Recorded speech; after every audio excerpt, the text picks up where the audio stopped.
Kari Lake, the former TV news anchor who built a campaign on bashing the media as propagandists and promoting falsehoods about the 2020 election, won the GOP nomination for governor in Arizona on Thursday night. Lake will face Democratic Secretary of State Katie Hobbs, the state's chief elections officer, in November, setting up a showdown being framed as election denier versus election defender. The Trump-backed former primetime anchor for a Phoenix Fox affiliate beat Karen Taylor Robson, a real estate developer and lawyer endorsed by Republican Governor Doug Ducey, who is term limited. Taylor Robson had an early lead after polls closed Tuesday, but Lake pulled ahead overnight as Election Day votes were being counted. By Wednesday morning, Lake was leading by fewer than 12,000 votes. Lake gave a confident speech to supporters at her election night party in Scottsdale while also baselessly casting doubt on the electoral system, the Arizona Republic reported. "I wanted to come out here tonight and say, wow, we already have the final results," she said. "But we know how our election systems work and they don't work well. And that's one of the reasons why I'm standing here." The GOP primary for governor was seen as a proxy war between Trump and Ducey, who became enemies after Ducey certified the election for Joe Biden. Lake has said that as governor, she wouldn't have done the same in 2020, frequently calling the election corrupt and stolen. Joe Biden was the first Democratic presidential candidate to carry Arizona in 24 years. Trump campaigned for Lake last month, calling her a truly great woman, at the rally on the same day that Pence, widely seen as gearing up for a 2024 presidential campaign of his own against Trump, campaigned for Taylor Robson.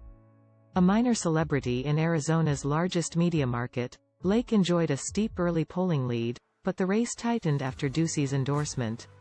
Taylor Robson also poured more than $15 million of her own fortune into the race. The matchup was heavily nationalized around Trump in a diversifying state facing a water crisis and concerns over border security. Taylor Robson has a narrative about her campaign, which is distinctly different from Lake's narrative.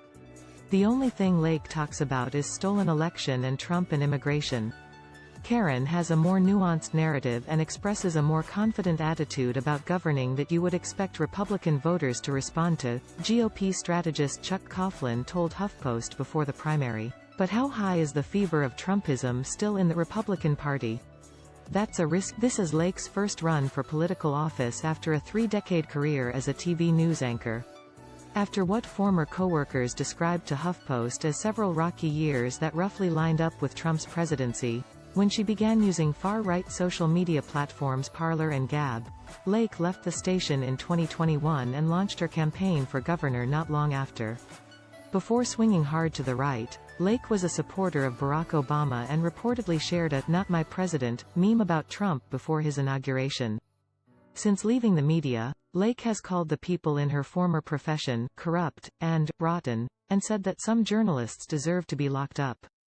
Lake has campaigned alongside Mark Fincham, a Republican state senator who shares her fringe views on the 2020 election and has the endorsement of a number of far-right figures tied to Trump. Democrats who see that as a liability had boosted Lake in the primary in the hopes of having an easier opponent to beat in November. But with a Republican governor and GOP-controlled legislature and 2 Democratic U.S. senators, Arizona is known for its independent streak, giving either party a chance to win as Joe Biden's approval slumps. Given where the electorate is at on issues like the U.S.-Mexico border and inflation, I think the state leans Republican, even if Kari Lake is the nominee, said Kirk Adams, a former chief of staff to Ducey and former Speaker of the Arizona House of Representatives.